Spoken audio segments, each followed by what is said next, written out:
Ahora tengo a una compañera, a una gran periodista de internacionales para hablar un tema que ocupa la agenda periodística internacional, incluso de Paraguay también. Viviana Benítez, bienvenida. Gracias, compañeros, un gusto poder compartir con todos ustedes esta hermosa tarde, fresquita. Y no podemos decir lo mismo de Venezuela. Lastimosamente nuestros hermanos venezolanos están pasando muy mal a estas horas, con la frontera totalmente cerrada del norte, del sur, el este y el oeste de Venezuela. Está cerrada y está complicadísima, la entrada de la ayuda humanitaria, y en estos momentos Venezuela también está empezando a sentir internamente el desabastecimiento, porque ingresaban aproximadamente unas 20 toneladas de alimentos por día, por semana, por mes en Venezuela a través de Brasil, pero como el presidente o el dictador venezolano Nicolás Maduro ordenó también el cierre de la frontera con Brasil, esto se está agravando aún más. Bueno, recordemos a la gente que también lo debe tener presente que esto se agravó el fin de semana con la iniciativa del presidente interino Juan Guaidó, que primero arrancó el viernes con un concierto y él finalmente el sábado se hizo el intento de ingreso de la ayuda humanitaria encabezado por Estados Unidos, ¿verdad? Y por supuesto sí, por el con presidente de Chile. Paraguay no llevó nada, pero sí fue nuestro presidente a apoyar también. Contame, Viviana, vos que sabes mucho y entendés esto.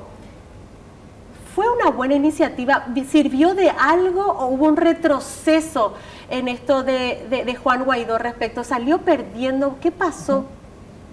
Sí, no, yo creo que fue positivo. Es cierto, no ingresó propiamente toda esa tonelada de ayuda humanitaria que se pensaba, pero sí fue un paso muy importante el dado por la oposición y la comunidad internacional, sobre todo los países democráticos, que apoyan esta iniciativa, porque en estos momentos la columna vertebral, como dice el dictador Nicolás Maduro, a las Fuerzas Armadas está empezando a desgranarse. Esa unidad granítica de la que tanto él habla en estos momentos ya está muy en duda. O sea, se lo expuso aún mucho más, sí. O sea, pasó a un grado mucho más grave, sí.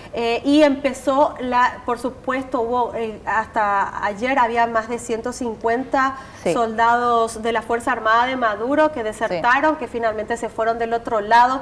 Pero ¿qué falló? Porque en un principio Guaidó convocó a 1 millar, o sea, estaba esperando que haya por lo menos 1 millón de personas para hacer frente, para que sea una cantidad importante, para que pueda hacer frente al bloqueo de la Fuerza Armada de Maduro. Sin embargo, la prensa internacional publica que había cerca de 100 adolescentes jóvenes que pusieron toda la garra, que pusieron incluso su vida ahí adelante. ¿Por qué? ¿Qué falló ahí para que ingrese esa ayuda humanitaria?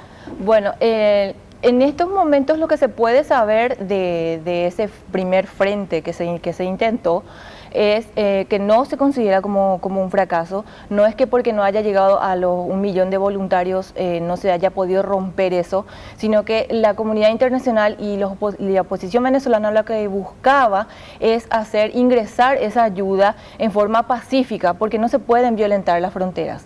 Además, chocar de la manera en la que se chocó, ¿verdad? Pudo haber tenido consecuencias mucho más graves, ¿verdad? Y no se puede medir acá en números esto, sino que se tiene que mirar una consecuencia más política. Y social. ¿No? Sí, un poco social y política, porque el hecho de que no haya comida, el hecho de que no haya medicamentos en Venezuela, eso hace que el régimen de Nicolás Maduro, la dictadura de Nicolás Maduro, se vaya yendo abajo, yendo a pique, y eso es lo que se espera. Lastimosamente no se hace muy rápido, no llega muy rápido como todos nosotros ya queremos, pero se está sintiendo ese efecto. En estos momentos están acorralados. Viviana, importante también la reunión que se mantuvo el Grupo de Lima en Bogotá con la presencia de Juan Guaidó, señalando que los propios venezolanos tienen que solucionar sus problemas sin salirse de la Constitución y las leyes, que no se va a recurrir al uso de la fuerza extranjera, es decir, el uso de la fuerza militar tal vez, que es lo que era la preocupación, la intervención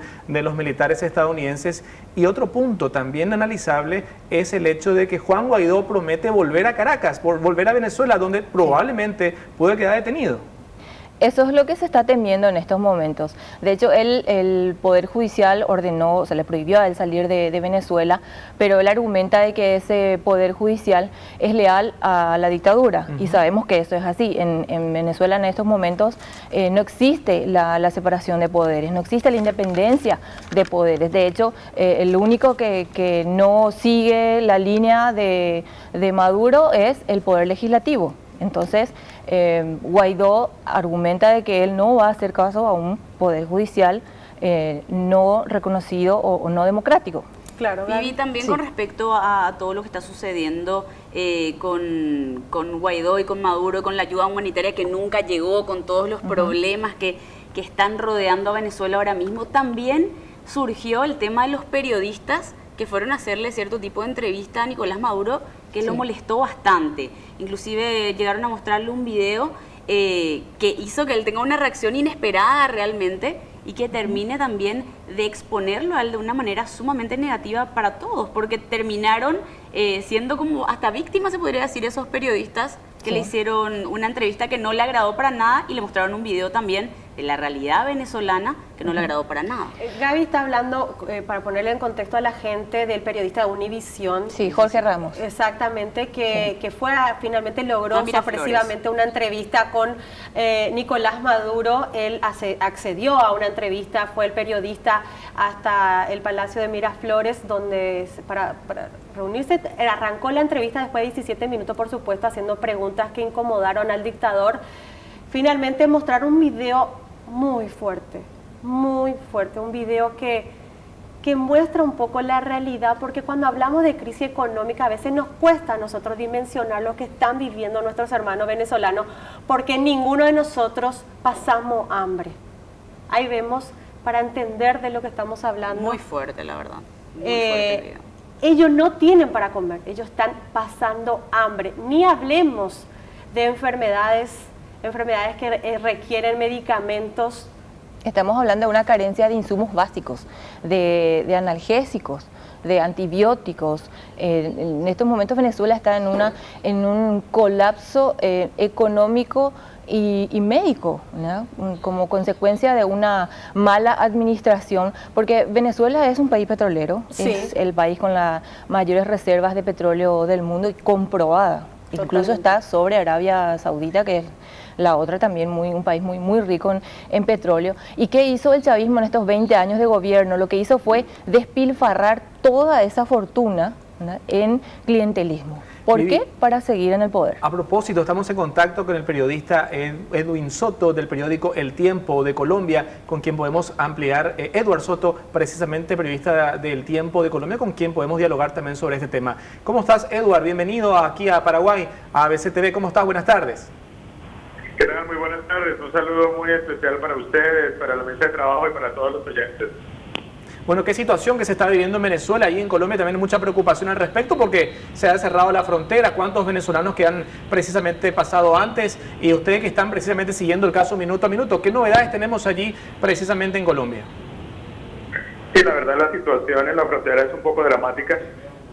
Continúan la gente desesperada intentando pasar al otro lado porque muchos, digamos que miles de venezolanos cruzaron a la frontera antes del concierto del viernes pasado, precisamente prohibiendo que una de las decisiones que iba a tomar el presidente Nicolás Maduro iba a cerrar la frontera.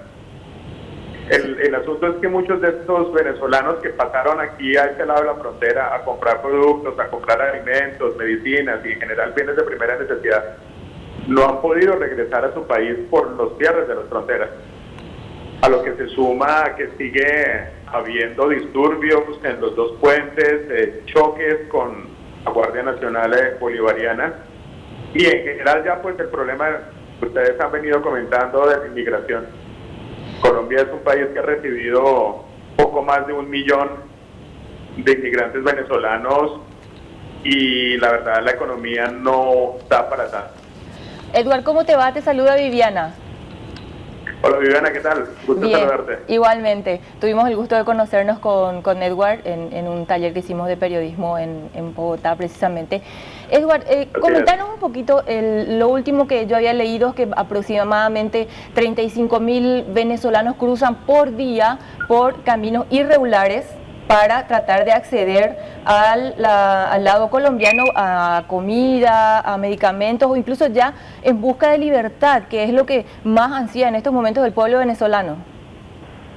Sí, así es. Digamos que hay dos dimensiones de esta inmigración. Hay unos 35.000 que sí cruzan de este lado de la frontera, algunos a trabajar, otros a estudiar, a comprar bienes de primera necesidad, y se devuelven en las tardes o en las noches.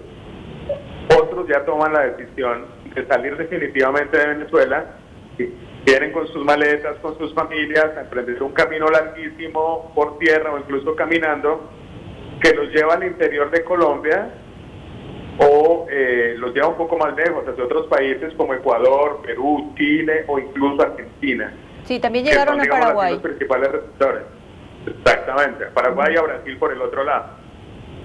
Entonces, esta es una situación un poco dramática porque, por ejemplo, los que se quedan del lado colombiano, ellos entran a estudiar en las escuelas públicas colombianas, los niños, y hay toda una infraestructura que está encargada o diseñada para cubrir las necesidades básicas de esa población venezolana itinerante. Pero esos recursos se han visto muy golpeados precisamente porque cada vez son más.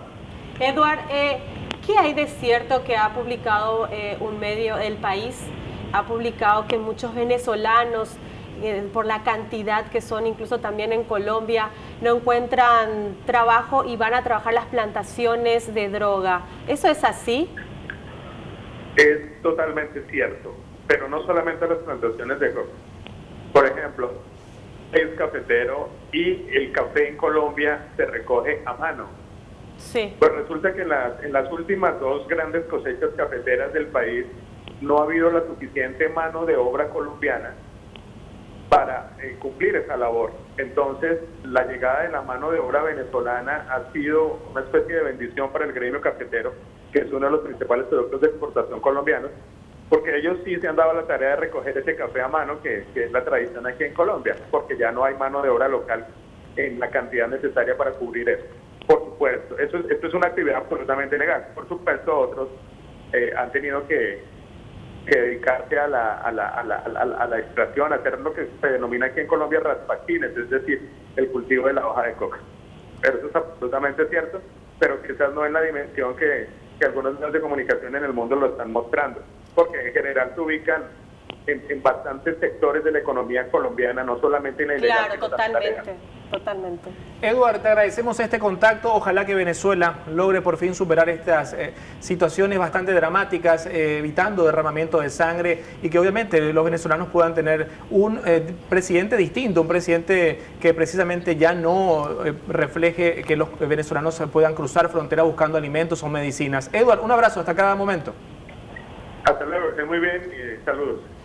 Bueno, Edward Soto, periodista del Tiempo de Bogotá, Colombia, brindando detalles actuales ahí en la frontera con Venezuela. Viviana, esto, como bien lo decís, la gente urge una solución que, como lo vimos, no va a ser tan simple.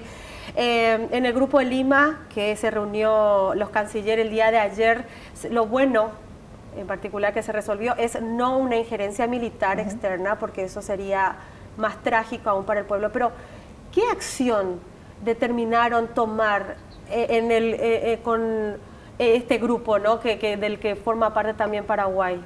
Bueno, la primera medida es ampliar el cerco diplomático, tratar de convencer también a los aliados, los pocos aliados que le van quedando a Nicolás Maduro, que son Rusia y China, que son los más fuertes, ¿verdad? Después están los otros países con menos fuerza, digamos, en las Naciones Unidas.